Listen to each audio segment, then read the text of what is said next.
Merci de suivre le 20h de la télévision du Burkina. À la une de l'actualité ce soir, parti de Ouagadougou dans la matinée de ce lundi, le cortège présidentiel est arrivé en fin d'après-midi dans la ville haute des festivités du 11 décembre. Avant Tenkodogo, Roch-Marc Christian Kabouré a dû observer plusieurs haltes dans les localités où les populations ont tenu à l'accueillir chacune à sa manière.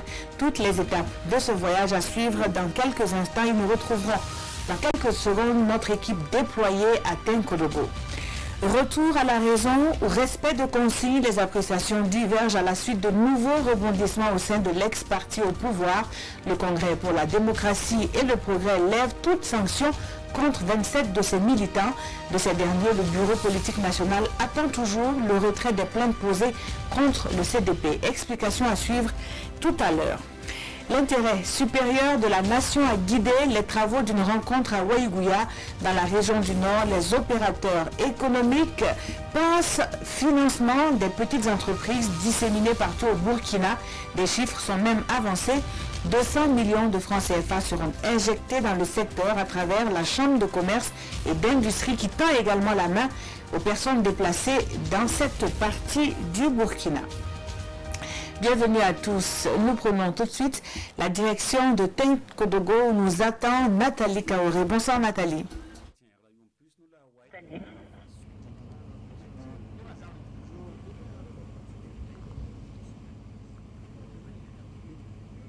Bonsoir Peggy Drago, bonsoir chers téléspectateurs, merci de nous rejoindre à Tenkodogo pour les actualités du 11 décembre. Tenkodogo qui est depuis quelques jours le point de convergence de plusieurs personnes qui font le déplacement pour la fête de l'indépendance du Burkina Faso.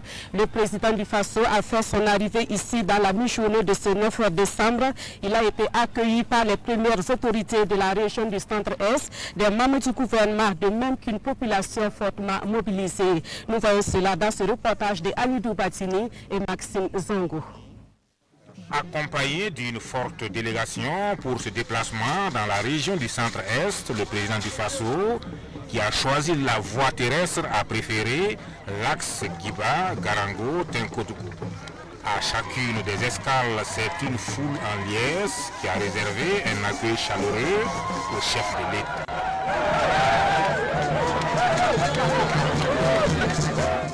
Très content, du cas de passer, je ne sais pas ce qu'il faut dire.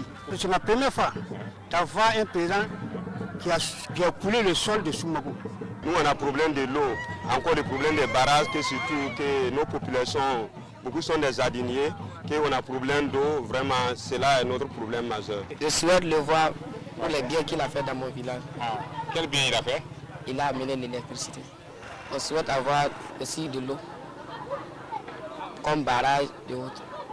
Un séjour très chargé pour le président du Faso qui va sans doute accorder plusieurs audiences et avoir de nombreux entretiens. Un discours à la nation ce mardi 10 décembre à 20h sur les antennes de la RTB. Le 11 décembre, jour anniversaire, Roch-Marc Christian Kabouré présidera la parade civile et militaire. Dans son agenda également, un face-à-face en direct à 20h30 sur les antennes de la RTB avec les journalistes dans la soirée du 11 décembre.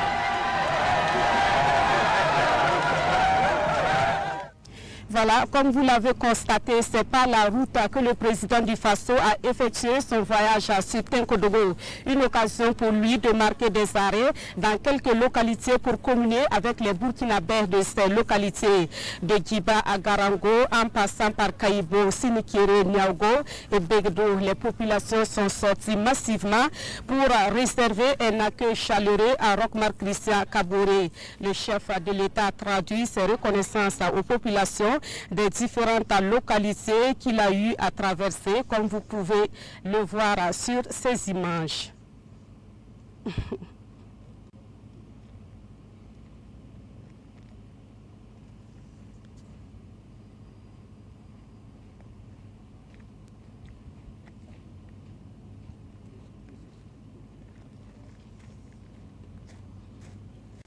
Et dans la suite, c'est ici, à cette place où nous sommes actuellement, que va se dérouler la cérémonie officielle de la fête de l'indépendance. Comme vous le savez, le principal temps fort sera la parade civile et militaire. Et depuis quelques jours, les défilants et les organisateurs sont dans les préparatifs afin de bien marquer le pas le jour de l'événement. Dans la matinée de ce 9 décembre, une de nos équipes a suivi la dernière répétition du défilé. Le reportage de Rocher Kam et Sekou Zongo. Heure du défilé du 11 décembre 2019. Nous sommes à jour J, -2 du 59e anniversaire de l'indépendance du Burkina Faso et l'heure est au dernier réglage de la parade civilo-militaire. Des jours de préparation, mais enfin, tout est fin. Depuis 72 heures, nous sommes en place pour les préparatifs et nous pouvons dire que nous sommes fin prêts pour cette grande parade qui aura lieu le 11 décembre. Au niveau de l'aire de défilé, des mesures ont été prises pour qu'il n'y ait pas de perturbation à ce niveau-là. Déjà, c'est un avant-goût de la parade civilo-militaire qui sonne comme une invite à tous à la mobilisation pour la célébration du 59e anniversaire de l'indépendance du Burkina Faso. Nous constatons en tout cas avec joie un défilé civilo-militaire assez impressionnant qui marque également l'histoire de notre pays, c'est-à-dire notre indépendance. Donc c'est vraiment une très belle chose que nous voyons. De demander vraiment à la population de sortir massivement pour venir suivre donc ce défilé-là, qui est en tout cas très impressionnant et qui permet également de marquer donc la fête, la date donc de la fête de l'indépendance de notre pays. Et à cette célébration du 59e anniversaire, les pensionnaires du prytanée militaire du Kadiogo défilent sous la musique de leur propre fanfare. Que la fête commence.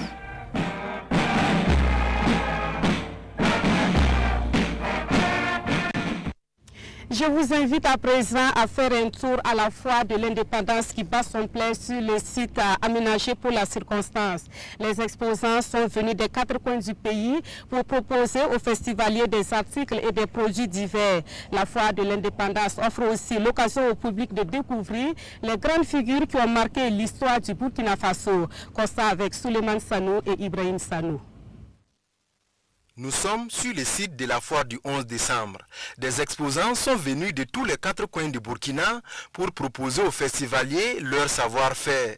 Cette entreprise fait la promotion des engins agricoles. Nous avons un exemple ici, le motoculteur, une machine à 10 chevaux, une machine également qui permet de cultiver dans les plaines, également en surface. Notre objectif, vous savez que le Burkina Faso est basé sur l'agriculture, la majorité de la population. Et nous avons décidé de mettre des matériaux qui sont un peu adéquats et à la disposition de ces agriculteurs-là. Les éditions Sidoya, en plus des journaux qu'ils proposent, font une exposition des photos pour rendre hommage aux forces de défense et de sécurité. Le thème, c'est homme de tenue, intégrité et courage. C'est pour encourager les efforts que consentent nos forces de l'ordre chaque jour pour le peuple et pour la nation. Juste à l'entrée, des portraits de grandes figures de l'histoire de notre pays sont dressés. En tout cas, c'est une fierté pour moi de voir cette exposition de portraits. En tout cas, le portrait qui me marque le plus, ou bien la figure, c'est celle de notre ancien président, c'est de Thomas Sankara. L'artiste qui a battu ce travail, en tout cas, je ne peux que le féliciter, parce qu'il a fait un très bon travail. Quand on regarde les images, ça correspond, en tout cas, ça correspond beaucoup à la réalité de l'image de la photo de la personne. La gastronomie, les objets d'art, les lieux de détente, tout ou presque tout est représenté sur le site de la foire ici à Tenkodogo. Le 11 décembre, c'est aussi du sport avec le Grand Prix cycliste de l'indépendance. L'édition 2019 de cette compétition a été courue ce matin entre Moktedo et Tenkodogo sur une distance de 133 km. 96 cyclistes de 38 clubs ont pris part à cette course et à l'arrivée, c'est Salif Yerbanga qui s'est imposé en 3h17 minutes. Le résumé dans ce reportage de Kwale Nebié et Mamadi Ouena. Salif Yerbanga plus véloce que tous à Tenkodogo. Le coureur de l'AS Bessel au terme d'une échappée dont il est l'initiateur s'impose au sprint devant Suleiman Kone du RCK et Bassirou Mounia de l'AJCK, vainqueur de l'année dernière. Un trio issu du groupe de 11 échappés depuis la sortie à Zorgo. Les 133 km de course ont été bouclés en 3 heures 17 minutes 46 secondes, soit à une vitesse moyenne de 40 km 400 heures. Cette course a été suivie avec beaucoup d'intérêt par le public de Tenkodogo et les autorités présentes pour l'occasion. Il faut reconnaître que le cyclisme et le football sont des sports qui mobilisent énormément. Et c'est l'occasion pour moi d'ailleurs de remercier cette belle mobilisation autour donc, de ce prix de l'indépendance du Burkina Faso. Ce sont des sports qui sont très appréciés du public et effectivement, je commence à m'y passionner. Je suis ministre véritablement satisfait parce que à l'occasion donc de la célébration du centenaire donc de notre pays, et cette fois-ci c'est dans la région du centre-est et à Tenkodogo précisément, nous avons assisté à la course cycliste ce matin. Nous avons vu les étalons cyclistes une fois encore compétir dans la rivalité, dans la compétitivité avec l'esprit de gagner. Les efforts des diplômés au classement sont récompensés par des prix allant de 100 000 à 750 000. Salif Yerbanga, en plus de ces 750 000, s'octroie le trophée du Grand Prix de l'Indépendance, édition 2019. Elles n'étaient pas avec les hommes ce matin, mais elles ont également eu l'opportunité de démontrer ce qu'elles savent faire avec le vélo. La course à cycliste féminine remportée par Rokia Bayire s'est courue ce matin ici à Tenkodogo et elle a connu la participation de femmes venues des 3 provinces de la région du centre-est. Notons que cette activité sportive a été placée sous le signe de l'inclusion puisque des femmes vivant avec un handicap ont également pris part à une course dans leur catégorie. Images et commentaires avec Seydou Nikiema et Mariam Ouattara. 3 courses, 3 arrivées des plus mémorables. Des courses qui ont pour maître mot l'inclusion. Le clou de cette matinée cycliste est sans conteste la joute féminine. Et sur la ligne de départ, elles sont 30 à aller à l'assaut des 15 km. Dès le premier tour, un quatuor dirigé par Rokia Bayire prend la poudre d'escampette. L'échappée va garder le cap jusqu'au dernier tour où Rokia Bayire prend les choses en main. Et c'est en solitaire qu'elle traverse la ligne d'arrivée sous les applaudissements du tout Tenkodogo. Nous avons organisé cette course de femmes pour montrer également à toute la nation que les femmes ne comptent pas pour du beurre. Nous sommes bien présentes, nous avons des capacités et là où la femme a des capacités, elle les met au profit de la nation entière. Avant Rokia, Georges Tougma mettait tout le monde d'accord sur les 1 km 500 parcourus par les 20 concurrents handicapés moteurs. Et un peu plus tôt, c'est à eux que revenait l'honneur d'ouvrir le bal.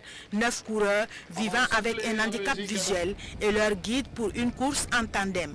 Kwara Etienne et Issa Koudougou dament le pion aux 8 autres tandems en franchissant les premiers la ligne d'arrivée. Cette course de la cohésion a été organisée avec les filles et les épouses du Centre-Est. C'est une coordination qui existe depuis des années et qui permet de tisser et de renforcer le tissu social. Avec l'avènement du 11 décembre, nous, filles et époux du Centre-Est, nous avons jugé bon de nous organiser pour donner un plus à ce 11 décembre. Les premières des 3 provinces de la région du Centre-Est repartent chacune avec une moto.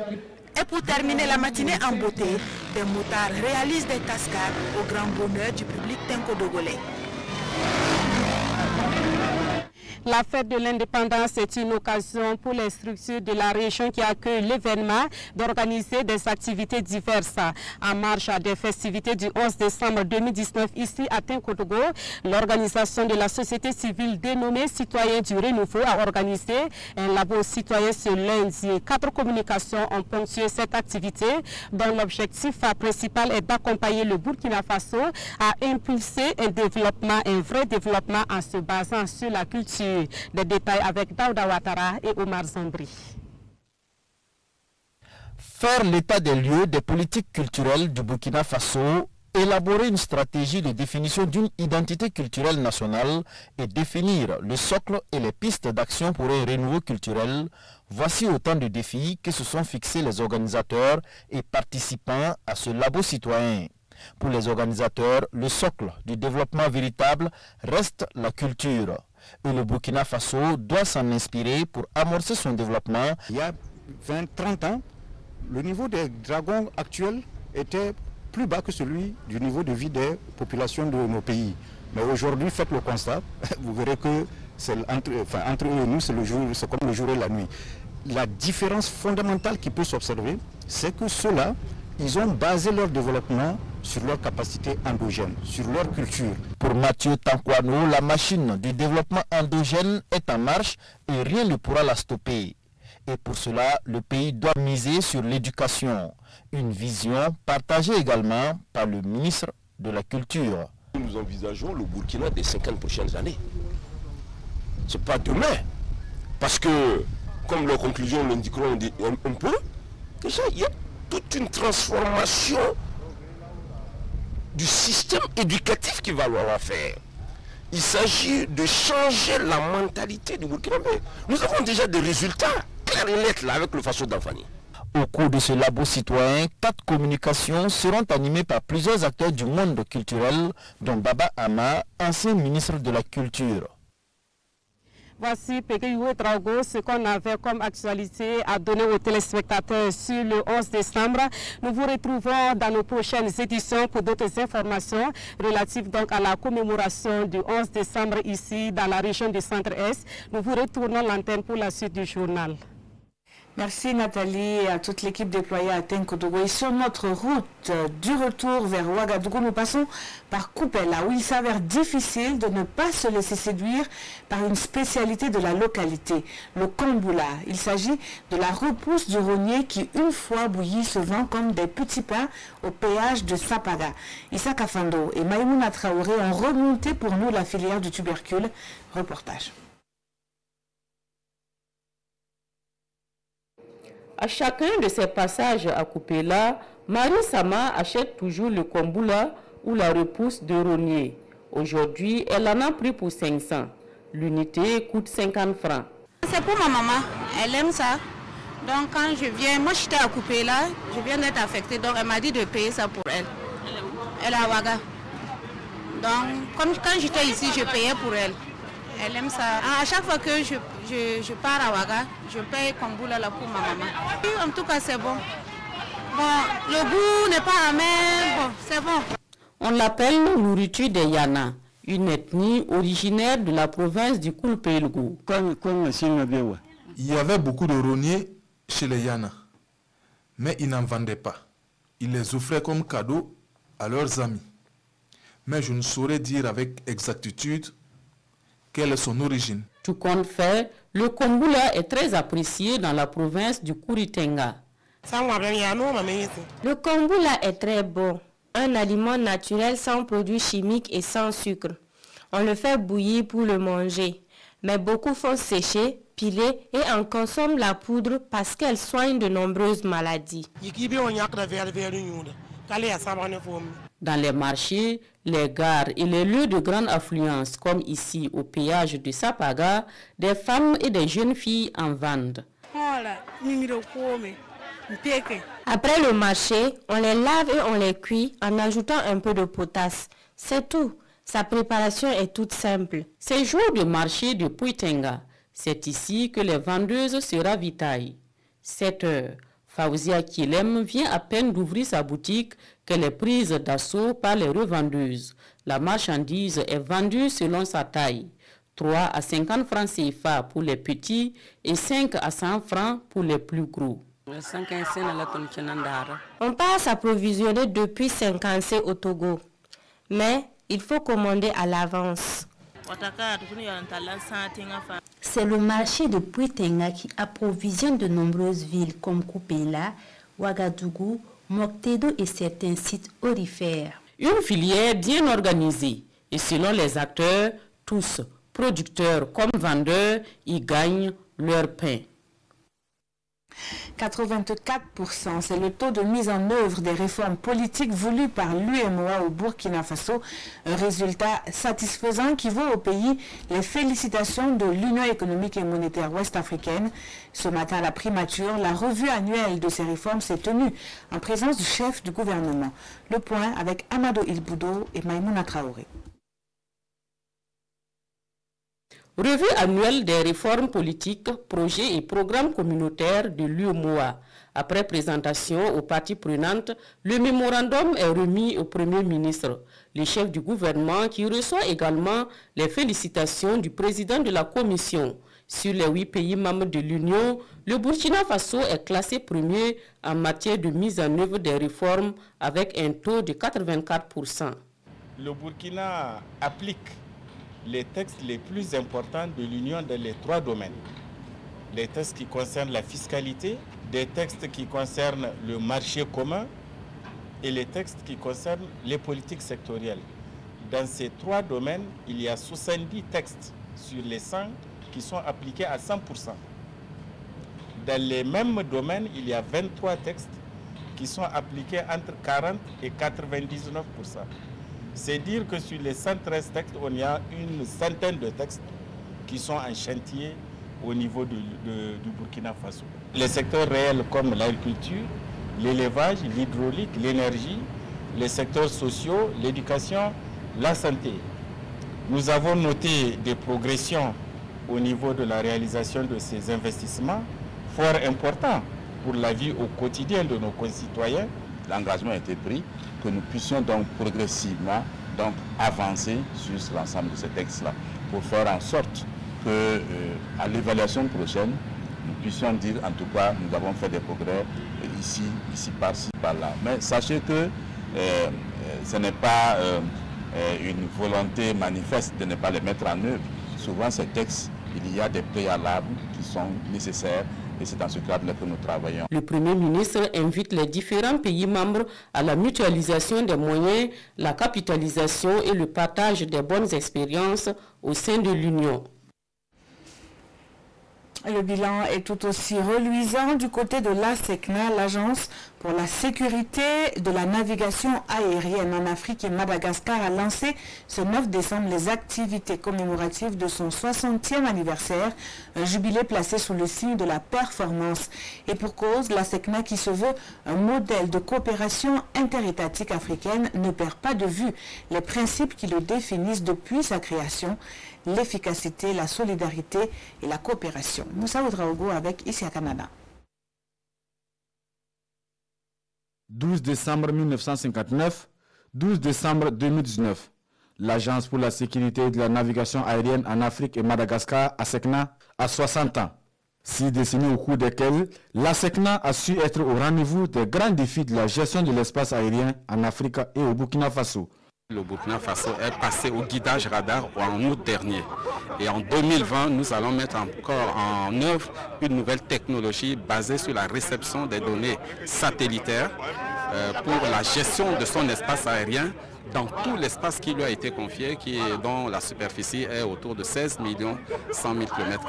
Pour le ministre en charge des transports et de la mobilité urbaine, cet anniversaire se doit d'être un cadre d'introspection du parcours déjà réalisé par l'ASECNA.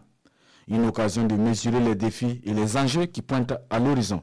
Dans le monde, comme vous le savez, c'est 3 milliards de passagers dans le monde annuellement. Alors quand on regarde ces 3 milliards, on n'a que 3% l'Afrique. Donc ça veut dire que nous devions avoir la possibilité de nous regarder en face pour apprendre à construire des aéroports modernes, mais aussi apprendre à pouvoir mieux sécuriser les vols dans notre continent. Les routes du ciel, notre métier, 60 ans de coopération, c'est le thème de cet anniversaire. Conférences publiques, activités sociales, culturelles et sportives sont entre autres activités qui vont meubler cette commémoration des 60 ans de l'ASECNA qui s'achève le 13 décembre prochain. Je vous l'annonçais en titre, le Congrès pour la démocratie et le progrès revient sur les sanctions prises à l'encontre de certains de ses membres. Elles sont aujourd'hui toutes levées pour 27 militants de l'ex-parti au pouvoir. Le bureau politique du parti appelle par ailleurs ces militants au respect des orientations du président d'honneur. Une conférence de presse animée ce lundi à Ouagadougou situe sur les raisons et les motivations de cette décision. On en sait plus avec Paul-David Bambara et Mamadouba. L'absence des militants sanctionnés au congrès extraordinaire ne remet pas en cause l'unité et la cohésion du CDP. Selon Achille Tapsoba, leur non-participation obéit aux dispositions des statuts du parti. Ceux qui ont été sanctionnés par exclusion ou par suspension de la qualité de militants, ayant perdu la qualité de militant, ils ne pouvaient pas participer à une instance du parti. C'est pour cette raison que les sanctionnés ne pouvaient pas être convoqués au congrès extraordinaire. Si les sanctions prises à l'encontre des 27 militants ont été levées, le bureau politique national du CDP constate cependant que certains militants n'ont pas retiré leur plainte contre le parti. Monsieur Kwanda Mahamadi et son groupe nous avons fait parvenir à travers leur avocat une simple copie d'une lettre à l'objet de demander au président du tribunal de grande instance un retrait d'instance et non un retrait de plainte. Donc, de ne pas programmer et de ne pas enrouler la plainte pour le moment. Pour l'intérêt supérieur du Congrès pour la démocratie et le progrès, le bureau politique national appelle les militants au respect des orientations du président d'honneur relatives à la discipline. Le processus de désignation du candidat à l'élection présidentielle de 2020 sera bientôt enclenché. Lui aussi a dans le viseur les échéances électorales de 2020. Le parti de la Renaissance nationale a fait sa rentrée politique ce week-end à Koupela dans la région du centre-est. Le parti du professeur Laurent Bado dévoile quelques stratégies. Il s'agit d'abord d'asseoir les bases du parent au niveau régional. La suite avec Presly Kiemtouré, Joël Tendambiga et Ibrahim Samou. Le parti de la Renaissance nationale parent fait sa rentrée politique ici à Koupela, dans la région du centre-est. Au cours de cette cérémonie, 29 propositions et 213 mesures consignées dans ces documents sont présentées à l'assistance. Des propositions qui, selon eux, si elles sont bien mises en œuvre, pourraient résoudre les problèmes du Burkina Faso. À cette rencontre, le Parti du Soleil Levant est revenu sur la genèse de la crise actuelle dans le monde et en particulier au Burkina Faso. La crise d'aujourd'hui dans le monde, c'est tout simplement parce que nous ne tenons pas compte des valeurs, de nos valeurs communes. C'est comme à l'Occident. Présentement, ils ont aussi des difficultés, ils cherchent à s'en sortir. Alors, le parent a trouvé la solution en disant que le libéralisme, on ne peut pas le dissocier du socialisme. Les parents veulent remporter le grand nombre de suffrages pour les échéances électorales à venir.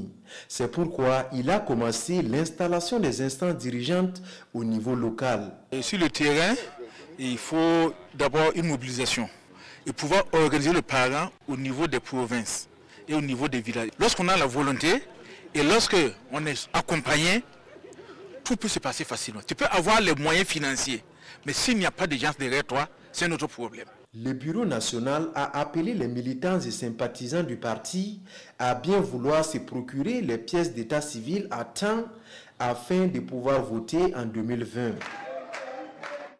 On en vient à cet autre titre de l'actualité qui nous conduit dans la région du Nord. La Chambre de commerce et d'industrie du Burkina s'est invitée à une rencontre des opérateurs économiques et des forces vives de la région. À Ouaïgouya, l'initiative pèse en chiffres 200 millions de francs CFA en faveur de jeunes entreprises disséminées dans 10 régions du pays. L'effort s'étend également aux personnes victimes de l'insécurité dans la région du Nord. À ces derniers, plusieurs millions de francs CFA serviront à soulager des quotidiens bien difficiles. Le reportage de Issoufou Kaboré et Moussaki. Une minute de silence en mémoire des disparus des attaques terroristes au Burkina Faso. À cette rencontre avec les opérateurs économiques et les forces vives de la région du Nord, le bureau de la Chambre de commerce et d'industrie de Burkina vient encourager les membres de la délégation consulaire région du Nord et échanger sur le développement des affaires. Nous devons s'armer de courage et se battre tous les jours pour continuer à mener nos activités, pour créer des entreprises, créer de l'emploi, pour créer la recherche, pour le bien-être de la population burkinabé. La rencontre de Waïguya est l'occasion d'octroyer des prêts à 10 régions d'un montant total de 200 millions de francs CFA pour stimuler le développement des petites entreprises. La région du Nord a reçu officiellement 20 millions.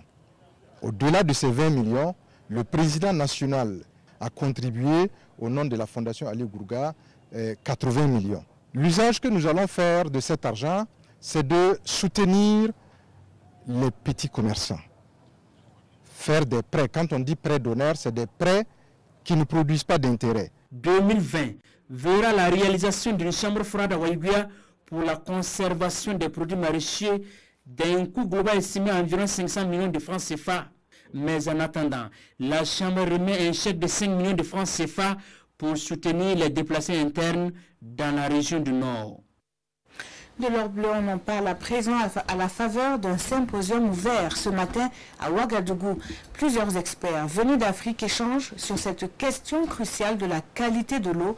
À l'initiative, l'Association africaine de l'eau qui attend de ses assises un investissement plus accru sur la qualité de l'eau pour une durabilité de la vie. Explication avec Nong Bakouda et Estelle Judith Assokba.